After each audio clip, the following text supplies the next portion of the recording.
How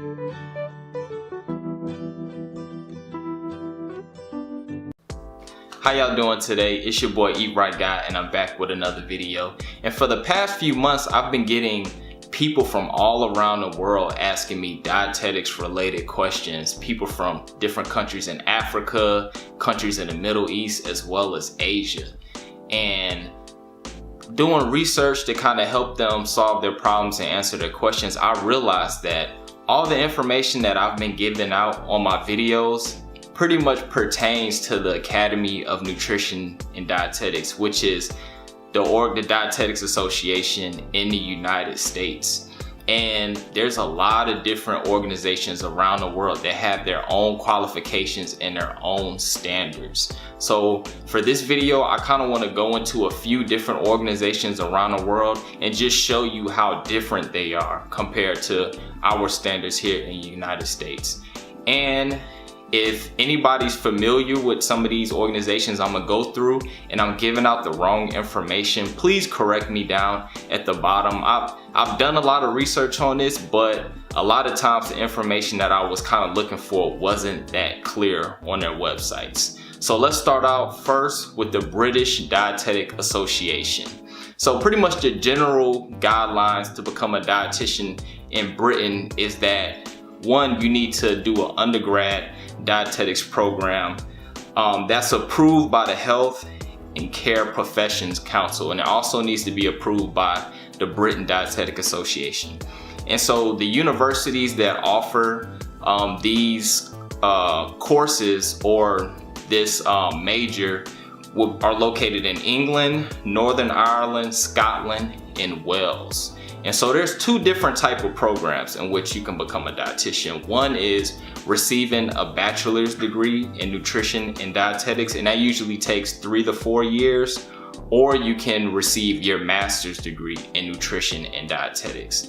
And they say that this leads to either a postgraduate diploma in dietetics or a master's qualification in dietetics. I'm not really sure what's the difference between those two. I really couldn't find it, but those are two different pathways in which you can become a dietitian. And what's special about Britain or these countries is that there's no dietetic internship. They kind of integrate the practical practice with the undergrad degree or the master's degree, kind of like a coordinated program. And also there's no RD exam. So once you finish school, you have to register with the Health and Care Professions Council, and then you just have to keep your continuing education hours and just register every year.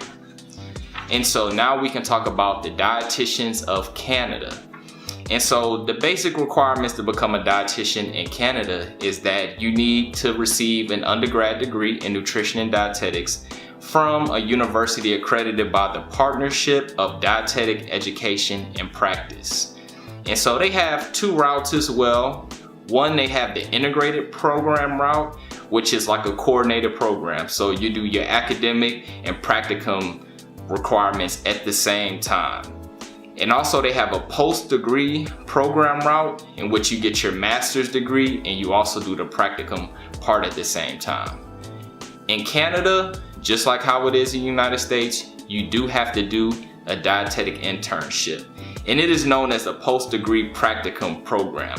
And just like how it is in the United States, it's very competitive. And on their website, it says less than 50% of applicants that apply will get in.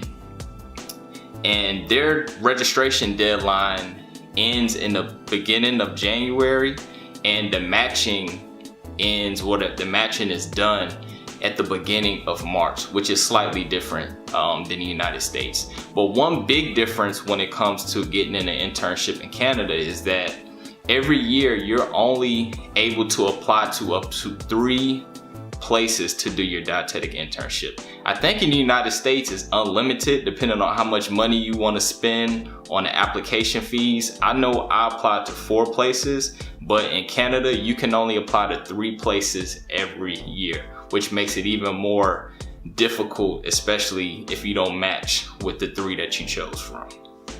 All right, and the last one I want to talk about is the Dietitians Associations of Australia. And so pretty much the general requirements are you must complete a university dietetics program that's accredited by the Dietitians Association of Australia.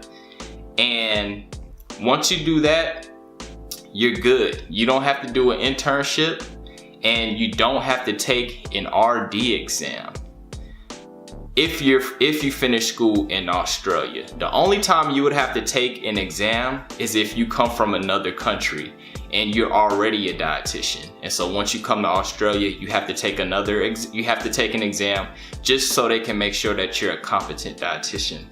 And one of the things I found interesting in Australia is they're not referred to as RD, registered dietitians, or registered dietitian nutritionists. They're referred to as accredited practicing dietitians. So their acronym is APD.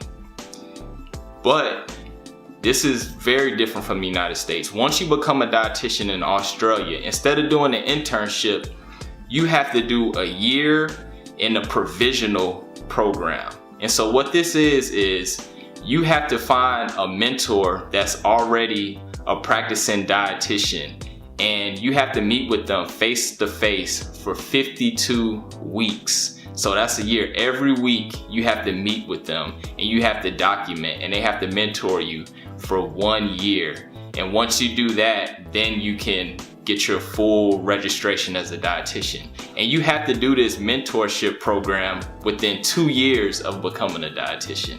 So I thought that was pretty unique. I still think that's better than spending all your money on an internship. But just stay tuned. I'm about to bring y'all to the website, the International Dietetics Association, where you can find all the information you need on the different countries that have dietetics associations around the world.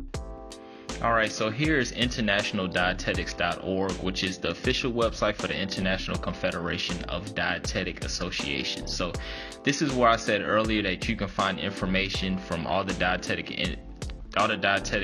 programs from around the world. So what you do is you want to scroll down and go to these icons. This third icon is the one you want to click on. It's labeled National Dietetic Associations. You click more and it's going to bring you to this page. And on the right hand side you'll see ICDA members, and this is a list of all the different countries that have dietetic associations. So just for an example, I'm going to scroll down to the United States, and as you can see, it brings you to the Academy of Nutrition and Dietetics. And so this is the organization for the United States, and it gives you a link to the website. And again, let's do another example. We can go to Australia like earlier that I talked about, and it brings you to the Dietitians Association of Australia, and it gives you the website.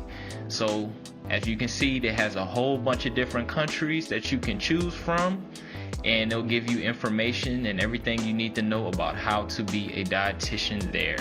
Hope y'all have a good day. And if you're a nutrition student or a dietetic intern and you're concerned about passing the RD exam, feel free to join my Facebook group, RD Exam Prep, which will be down in the description. And this is where you can be part of a community that will answer any questions that you may have, as well as I provided free study guides, notes, and practice exams. And while you're at it, follow me on Instagram at EatRightGuy, and visit my website, eatrightguy.com, where I post weekly blogs on nutrition and dietetics related topics.